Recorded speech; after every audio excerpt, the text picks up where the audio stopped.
Welcome back to read the next part of Michael Morpurgo's Shadow. We are about to read chapter 3, where Grandpa has just gone into the place with all the gates, barbed wire fence all around, where Ammon has been sent to stay. So let's get straight in. We want you back, Grandpa. I left Matt and Dog in the car and walked up towards the gates. I wasn't looking forward to this at all.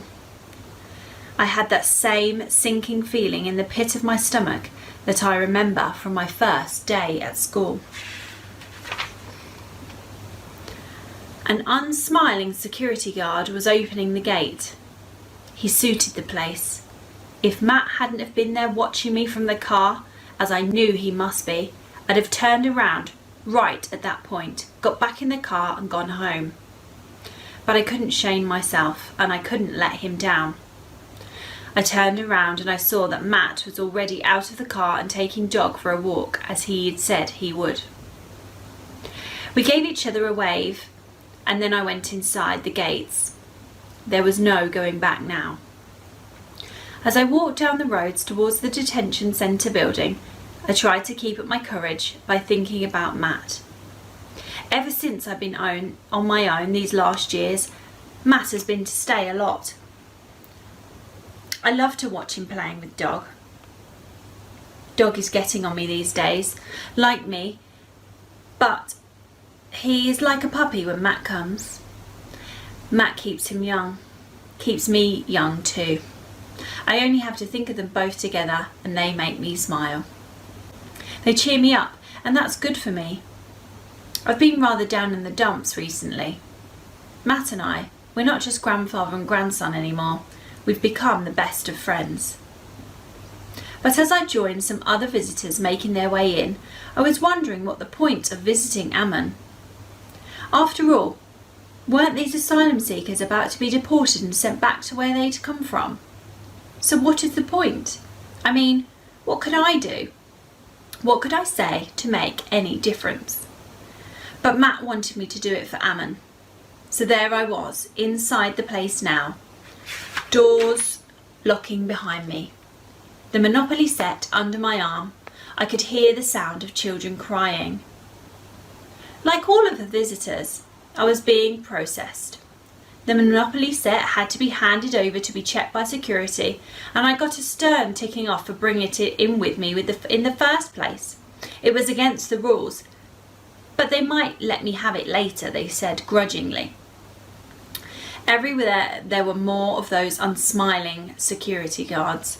The pat-down search was done briskly and in hostile silence. Everything about the place seemed to me to be hateful. The bleak locker room where visitors had to leave their coats and bags, the institutional smell, the sound of keys turning in locks, the sad plastic flowers in the visitors' meeting room, and always the sound of some child crying. Then I saw them, the only ones still without a visitor. I recognised Ammon at once, and I could tell he knew me too, as Matt said he would. Ammon and his mother were sitting there at the table, waiting for me, looking up at me vacantly. There were no smiles. Neither of them seemed pleased to see me. It was all too set up, too formal, too stiff. Like everyone else in the room, we had to sit facing one another on either side of the table, and there were officers everywhere, in their black and white uniform, keys dangling from their belts, watching us. Ammon's mother sat there, shoulders slumped, stony face, sad and silent. She had deep dark rings under her eyes and seemed locked inside herself. As for Ammon, he was even smaller than I remembered, and pinched and thin like a whippet. His eyes looked like pools of loneliness and despair. I kept trying to tell myself, don't pity them. They don't want that. They don't need that. They'll know it at once if you do. They're not victims, they're people. Try to find something in common. Do what Matt said in the car, just go for it. And pray the Monopoly arrives. How is Matt? Ammon said. He's outside, I told him. They won't let him in. Ammon smiled wanly at that. Strange, he said. We want to get out, and they won't let us. And he wants to get in, but they won't let him. I tried again and again to make some small talk with his mother. The trouble was that she spoke very little English, so Ammon always had to translate for her. Ammon only became animated at all, I noticed, when we talked about Matt, and even then I found myself asking all the questions. I think we'd have sat there in silence if I hadn't. Any question not about Matt, he'd just divert it to his mother and translate her replies, which were mostly yes or no. However hard I tried, I could just not seem to get a proper conversation going between the three of us. So when Ammon spoke up for himself, suddenly I was taken a little by surprise. My mother is not well, he said. She has had one of her panic attacks this morning. The doctor gave her some medicine, and this makes her quite sleepy. He spoke very correctly and with hardly any trace of an accent. Why did she have a panic attack? I asked, regretting my question at once. It seemed too intrusive, too personal. It is this place. It is being shut in here, he replied. She was in prison once in Afghanistan. She does not talk about it much, but I know they beat her. The police. She hates the police. She hates to be locked in. She has bad dreams of the prison in Afghanistan, do you understand? So sometimes when she wakes up in here and she sees this is in prison again, she sees the guard, she has a panic attack.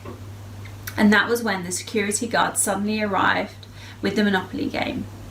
You're lucky, he said, just this once, right? And he walked away.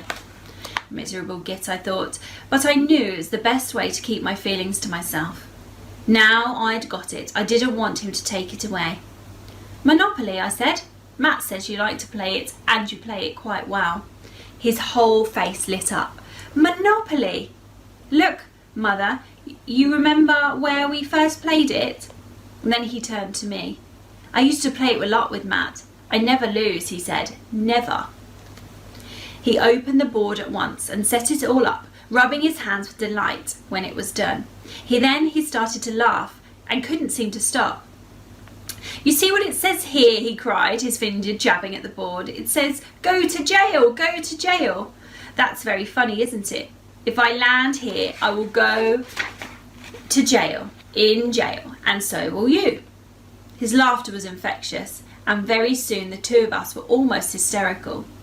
That was when I saw another officer coming towards us, a woman this time, but no less officious. You're disturbing people. Keep it down, she said. I won't tell you again.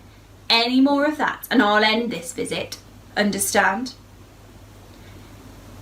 She was being unnecessarily offensive, and I did not like that one bit.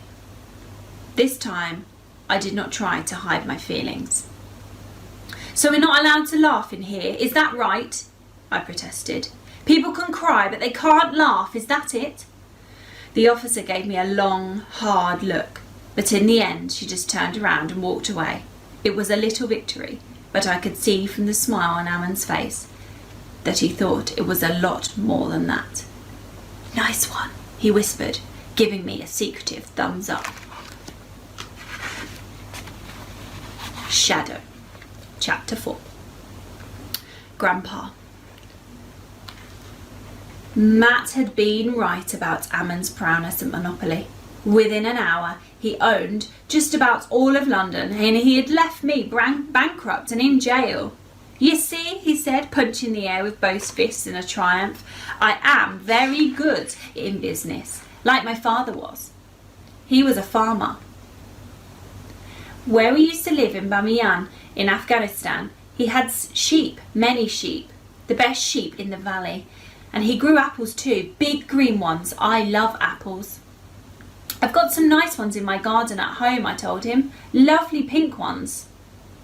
James Grieve, they're called. I'll bring you some next time I come. They won't let you, he said ruefully. I can try, I told him. I got the Monopoly game in, didn't I? He smiled at that, then leaning forward suddenly and ignoring his mother, he began asking me all sorts of questions. Some about where I lived and what job I did, about what football team I supported. I could tell Matt had told him a fair bit about me already, and that pleased me a lot. But Ammon wanted to talk mostly about Matt and how he got all his letters, and that how after a while he decided he couldn't write back because he knew he wouldn't be seeing Matt again, and it only made him sad. You mustn't say that, I told him. You don't know you won't be seeing him again. Yes, I do, he said. I knew he was right, of course, but I suppose I thought I should give him some hope. You never know, I said. You never know. It was then that I remembered the family photo I brought in with me from home. At the last moment, another of Matt's ideas, and a good one too. I took it out of my pocket, and I was about to hand it over. Suddenly there was a guard yelling at us. Then she was striding across the room to our table, the same woman who had ticked me off before. Everyone in the room was looking at us. It's not allowed! She was standing right over us by now, still shouting. Are you just trying to make a nuisance of yourself, or what? Now I was properly angry, and I just let her know it. For goodness sake, it's just a family photo. I held it up to show her. Look, I said. She took it from me and examined it sullenly, taking her time before giving it back to me. In future, she told me, everything has to be passed by security. Everything. I nodded, buttoning my lip till she was gone.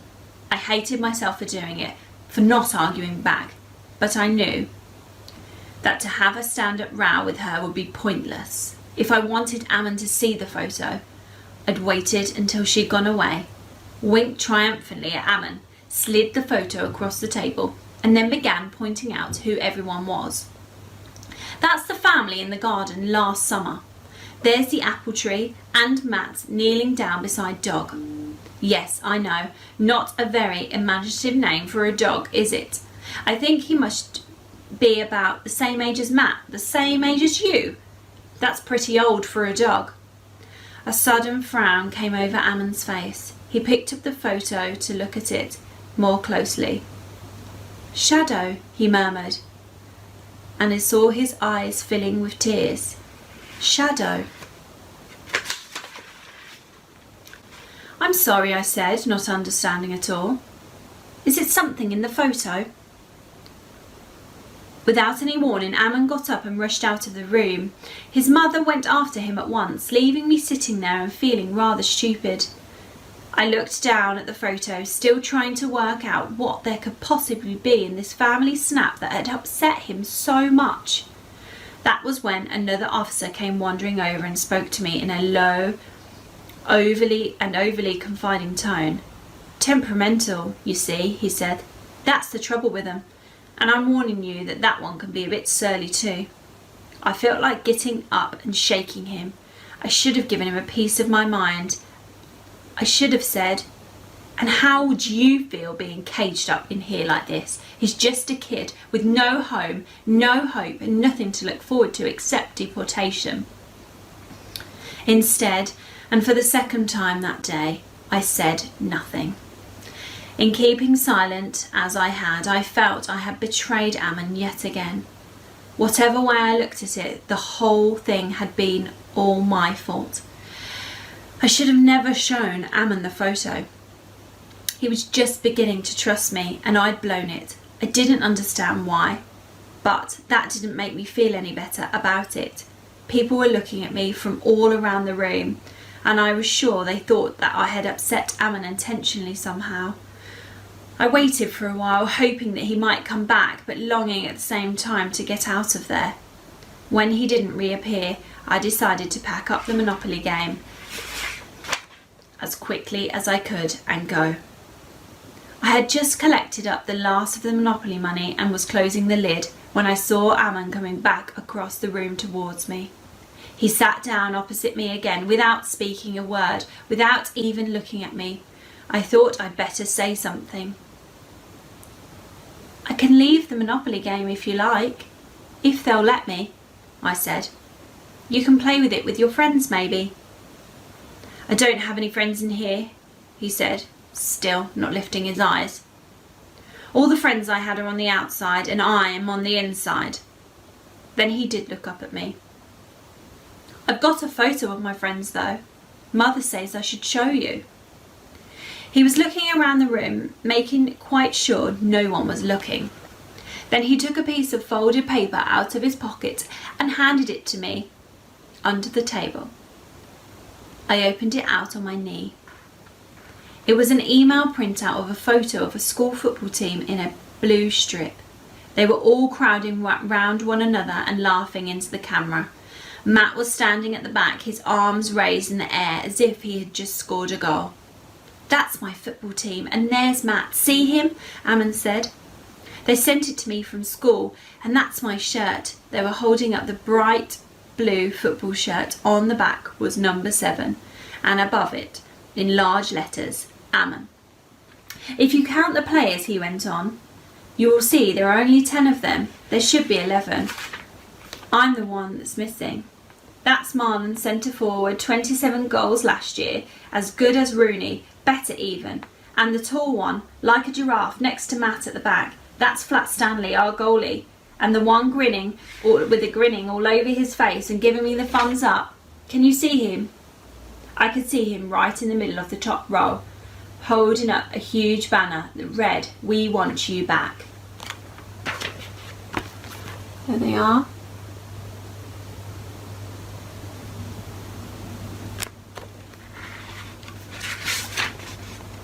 "These are my friends," Ammon told me.